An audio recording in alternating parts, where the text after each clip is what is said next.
Ngày hôm nay mình sẽ dẫn mọi người đi tham quan thành phố Fez, cố đô sầm uất bậc nhất của Maroc ha.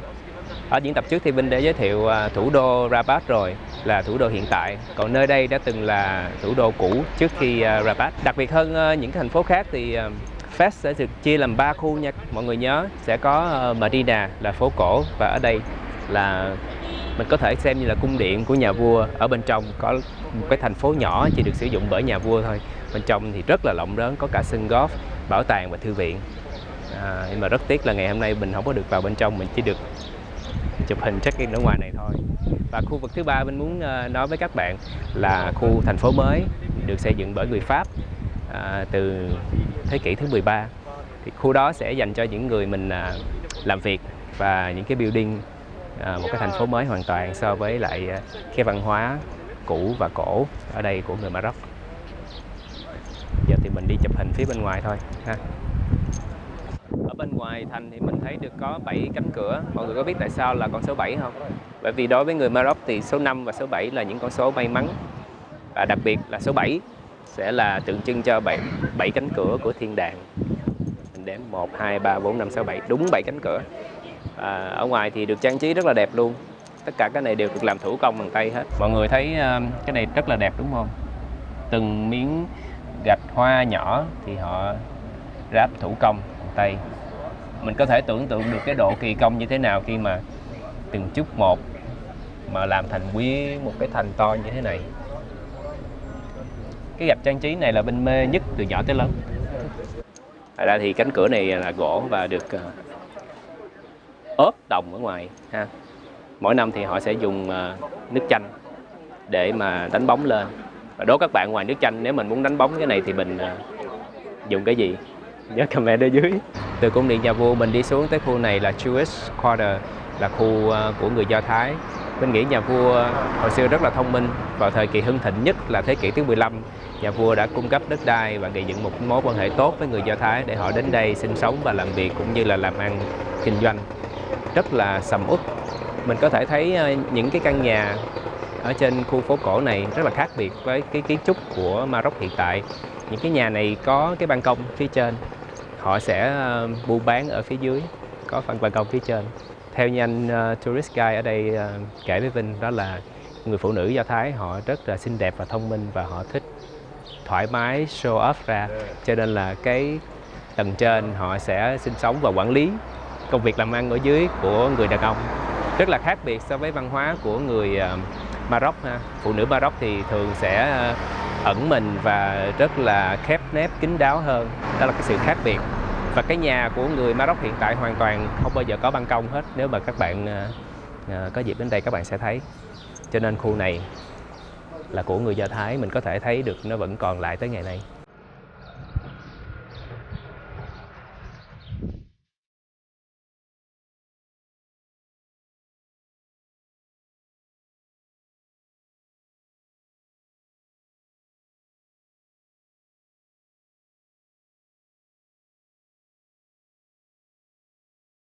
Để có một cái nhìn bao quát thành phố từ trên cao, Vinh nghĩ mọi người nên đến khu pháo đài phía nam, nơi mà Vinh đang có mặt ở đây. Nơi này từ hàng ngàn năm trước đã được dùng cho làm căn cứ quân sự để bảo vệ cho toàn thành phố Fez. Đứng ở trên này rồi thì Vinh phải nói thiệt sự là xúc động bởi vẻ đẹp của thành phố Fez. Từ bên này trải dài qua bên này, đẹp cực kỳ luôn. Chắc mọi người cũng đã biết qua về gạch và gốm sứ của Maroc rất là đẹp và nổi tiếng trên thế giới. Thì Vinh nghĩ một trong những cái hoạt động rất là nhiều cái hữu ích và thông tin cho mình biết thêm về gốm sứ của Maroc thì các bạn tới thành phố Fez mình hãy tham quan một cái xưởng làm. Thì ngay tại xưởng này thì giới thiệu sơ qua thôi là Vinh thấy được cả một cái công đoạn làm từ lúc chưa có gì hết cho tới thành phẩm. Thì bây giờ ngay tại trước mặt Vinh là có một cái loại đất sét. Thường thì mọi người sẽ thấy cái đất sét mình hay làm ở những nơi khác là màu đỏ. Ở đây nó là màu xám, thì cái loại này đặc biệt hơn và chỉ có tại vùng này thôi. Nó sẽ bền và dày hơn rất là nhiều so với đất sét màu đỏ. Từ những cái tảng đá như vậy rồi mình sẽ đập ra rồi ngâm vào nước, lọc sạch trong khoảng 3-4 ngày. Làm sạch ra ha cái chất dơ, rồi xong rồi sẽ để ngâm nước ở đây và phơi khô ở đây trong vòng 24 tiếng. Rồi bây giờ xem công đoạn tiếp theo. Công đoạn tiếp theo là công đoạn đun gốm sứ lên. So với cách làm của người Ý cũng khá là tương tự, nhưng mà người Ý thì họ chỉ nấu đun nóng trong một lần thôi là khoảng 900 độ C, nhưng mà ở đây thì họ sẽ đun 2 lần, chứng tỏ là cái gốm sứ ở đây là mạnh và nó có cái độ bền hơn. Bởi vì một số cái vật dụng sử dụng trong công việc nấu ăn như món tagine là một cái nồi đất, xong sau đó sẽ tiếp tục đun nóng nhiều lần thì nó cần một cái độ bền so với những cái gốm sứ khác. Ở đây họ sẽ nấu 2 lần, lần đầu tiên từ 1000 tới 1200 độ C, xong sau đó đem ra và vẽ lên cho màu sắc, làm bóng. Đun nóng thêm một lần nữa vào khoảng 900 độ C, tức là 2 lần đun nóng sẽ ra được thành phẩm.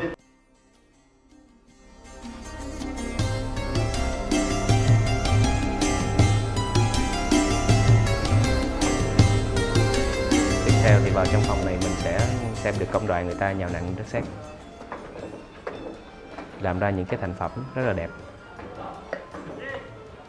Đây là gạt tàn thuốc, bình trà. Đây là phòng thiết kế, họ sẽ vẽ và cho màu lên những cái sản phẩm. Công việc này hoàn toàn 100% làm bằng tay, không có một cái máy móc nào ở đây hết và truyền từ thế hệ này qua thế hệ khác. Với công việc vẽ màu thì họ chỉ sử dụng nhân công là người phụ nữ thôi, bởi vì họ tin là người phụ nữ sẽ có một cái sự tập trung nhiều hơn phái mạnh. Ở tại nơi đây thì mình có thể thấy được một cái lò đun cổ. Lò đun này là hơn 500 tuổi, dùng cho những chiếc bình to bên kia, phía bên này. Nhưng mọi người cũng biết Fes là cái nôi phát sinh ra gạch mosaic mà nổi tiếng toàn thế giới. Các bạn phải lưu ý cái thông tin này, bởi vì Fes là cái nơi khơi nguồn của gạch mosaic lớn và đầu tiên trên toàn thế giới nha. Không phải bất kỳ nơi nào khác mà từ Fes. Đúng là cái gì mà đẹp đâu có dễ dàng đâu, thấy không? Rất là khó và rất là kỳ công, mất rất là nhiều thời gian và công sức ngồi đục từng miếng gạch nhỏ ra. Trước khi có một cái hình như vậy là mình phải người thợ sẽ phải đi thiết kế, vẽ lên đây trước, xong rồi ngồi đục ra.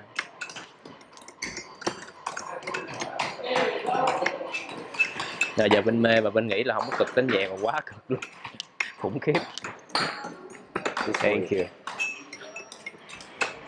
Từ cái gạch và họ điêu khắc và đục ra thành hình trái tim luôn. Để có một cái thành phẩm mà to thì mọi người có thể nghĩ là và hiểu được là mất bao nhiêu thời gian.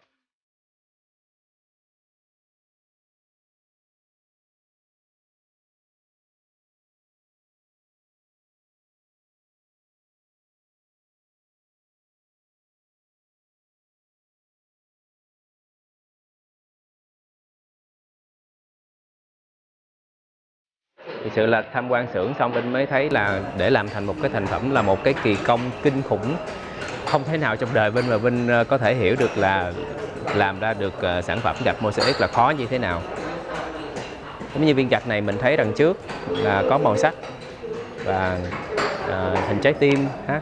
Đằng sau này thì là như thế này, nó gồ ghề và chưa được xử lý. Thì khi mà cái người thợ họ làm thành một cái thành phẩm giống như là một cái vòi nước đặc trưng kiểu Maroc như thế này, hãy nhìn phía bên này. Và những cái thiết kế, những cái màu sắc này họ phải nhớ, bởi vì họ làm sẽ từ mặt sau, hoàn toàn gấp những cái viên gạch này phía sau, và họ phải nhớ được cái thiết kế như thế nào khi làm thì là úp lại như phía bên này. Các bạn có thể tưởng tượng được cái độ khó không? Cái người thợ với 40 năm kinh nghiệm ít nhất thì họ sẽ nhớ được và biết cách làm. Nhưng mình là Vinh không hiểu làm sao luôn. Sao mà sắp được nhìn phía sau như vậy mà lót hồi nhớ được cái thiết kế đằng trước. Quá sức hay ha. Rồi tiếp theo nữa là khi mà sắp đặt xong sẽ tráng xi măng. Nguyên cái công đoạn này làm giống như một cái thác nước nhỏ như vậy, mất khoảng 15 ngày. Giá thành thì Vinh thấy là so với cái công sức như vậy mà ở đây chỉ có 80 euro, là chưa được 2 triệu hả? Khoảng 2 triệu tiền Việt Nam. Quá rẻ luôn. Ở đây thì có ship về Việt Nam luôn, thì nếu về Việt Nam thì phải cộng thêm 2.000 euro tiền vận chuyển. Thì công nhận là về tới Việt Nam mình thì mắc thiệt. Mình thấy bán như vậy là quá rẻ, bởi vì so với công sức người ta làm cực quá trời luôn. Mình ước gì là mình có thể đem những cái này về nhà, thiết kế trang trí trong nhà. Đẹp quá. Làm nguyên cái bàn này mà làm sao nhớ được cái thiết kế đằng trước và đằng sau thì mình làm thì làm như vậy mà. Thử thách với sợ luôn. Wow.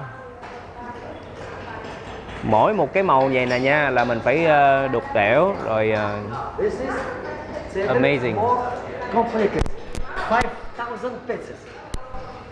5,000 pieces. 5.000 viên gạch nhỏ. 70 pieces difference. 70 pieces difference. From the bigger to smaller. 70.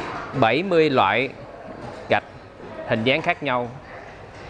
5.000 viên tổng cộng để làm nên cái này. Thì ông chủ đây nói cái này làm là khó nhất. Đây là khu vực xếp hàng. Đóng gói rất là chuyên nghiệp và kỹ. Cho dù bạn ở bất kỳ nơi nào trên thế giới thì cũng sẽ ship tới tận nhà luôn. Nếu bạn chịu trả một cái chi phí rất là cao.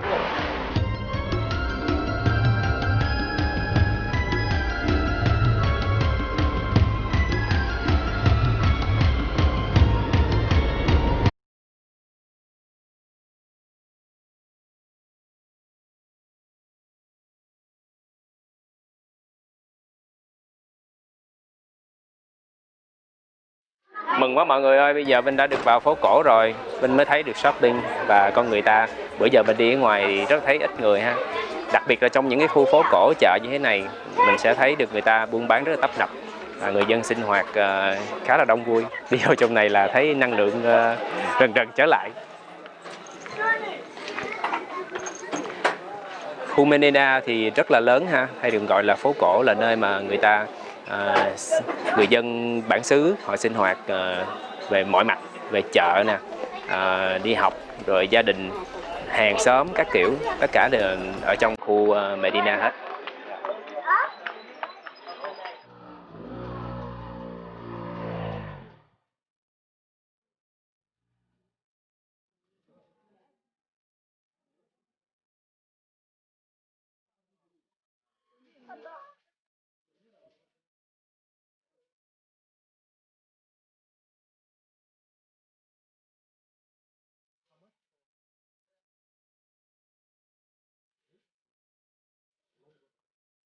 Khu Medina thì có rất là nhiều thứ để xem, và Vinh đang vào bên trong của khu bảo tàng. Nơi này vào thế kỷ thứ 18 là một khách sạn, nơi mà nghỉ ngơi cho những cái thương lái đến từ Tây Ban Nha. Nếu các bạn để ý và đã từng xem Open Passport Bhutan thì Vinh cũng đã giới thiệu một cái nhà mà được thiết kế tương tự như vậy. Nhưng mà cái phiên bản này thì Vinh thấy được cập nhật Âu hóa hơn. Tức là sao? Mình bước từ ngoài cửa vào trong, phía ở dưới này sẽ là nơi cho những cái loài động vật ngựa, cừu mà chuyên chở đồ vào thế kỷ thứ 18. Và có những cái cân như mọi người thấy bên kia là để cân hàng hóa. Rồi từ tầng 2, tầng 3 mới là nơi cho các thương lái họ nghỉ ngơi. Thì bây giờ nơi này đã được làm bảo tàng cho mọi người đến tham quan. Vẫn là những cái thiết kế và trang trí đúng kiểu Maroc, nhưng mà về cái tính ứng dụng thì nó giống như là một ngôi nhà giống như của người Bhutan mình đã nhắc, dành cho người và động vật ở dưới, người ở trên.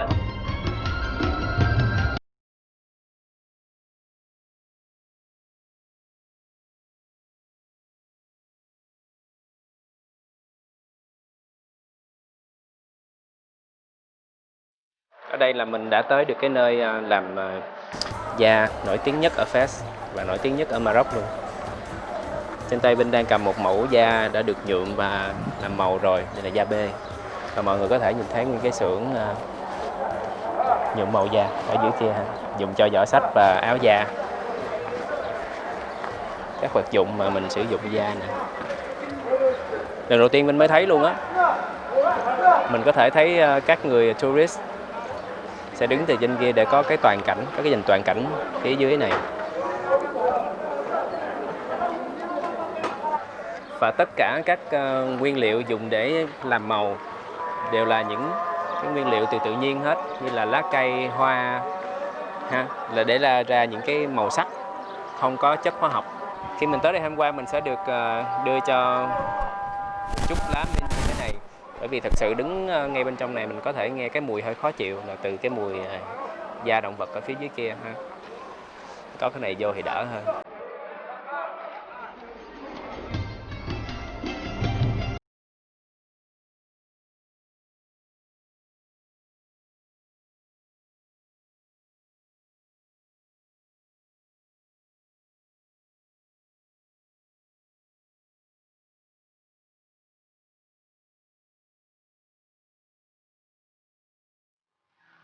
Ngày hôm nay thiệt là dài ha, tham quan quá trời chỗ luôn, hầu như là mình đi những cái điểm quan trọng nhất ở tại Fes rồi. Phong cảnh rất là đẹp, đẹp mê hồn, khách sạn cũng quá trời đẹp. Mà nay mình hơi bực, thiệt tình là rất bực, tại vì đi chợ bị mua đồ mắc. Hôm nay Vinh muốn đi mua áo ở đây, xong mình mua hai cái này. Sau khi Vinh trả giá rồi nha, nghĩ là mình trả giá tốt rồi đó, đi chung với tour guide luôn. Mua hai cái áo này 1.500, là khoảng 150 euro. Vinh cảm thấy ủa sao mắc vậy? Và tại vì bán rất nhiều cửa hàng bán quần áo, xong Vinh hỏi ở một cái tiệm kế bên gần đó thì một cái áo tương tự chỉ có 200 thôi, là 20 euro. Tức là Vinh bị mua mắc hơn gấp 4 lần. Xong rồi mua thêm cái này luôn tại thấy rẻ. Ủa gì sao kỳ vậy? Tức là vừa bị mua mắc rồi xong còn bị mua thêm nữa. Anyway là Vinh sẽ có đồ mới để mặc. Các bạn ơi, đây là một cái tip cho mọi người nha. Khi mình đi du lịch không chỉ riêng Morocco mà khắp nơi khác nữa, Vinh nghĩ là các bạn trước khi mua hàng mình nên có một sự nghiên cứu và đi thăm dò khảo sát thị trường tí xíu. Đừng có như Vinh mà mua như vậy thì cũng tốt. Mình nên thăm dò vài chỗ xem cái giá chênh lệch như thế nào. Đặc biệt ở tại Maroc thì không có một cái giá niêm yết mà mình phải deal lại với lại người bán hàng. Ngay cả vì mình đi với tour guide rồi đó vẫn còn bị mua mắc, cho nên mình cảm thấy hơi bị upset tí xíu. Rồi bây giờ thì sẽ phải đi nghỉ ngơi để ngày mai Vinh sẽ có hành trình qua thành phố khác. Mọi người đón xem nha. Tạm biệt.